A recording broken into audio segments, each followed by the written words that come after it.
Gaur Espainiako erregea etorri da Gernikara.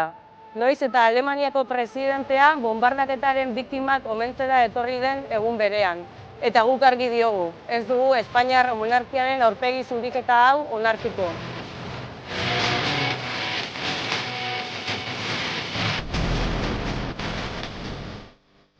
Frankok lotuta eta ondo lotuta utzi zuen Juan Carlos lehenengoa Espainiar estatuburu izatea.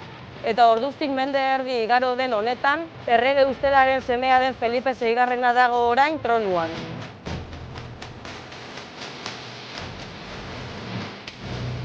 Memoriaren eta duintasunaren herria da Gernika. Desagerrarazi nahi izan zuten nazio baten sinboloa.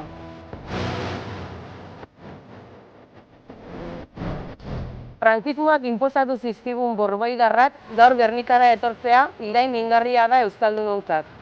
Euskal Herriak ez du erregerik behar. Euskal Errepublika nahi dugu. Eta bide horretan, orain arte bezala, fasismoari aurre egingo diogu beti.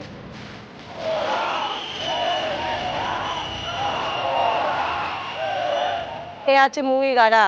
Aurre egiteko prest, irabazteko prest.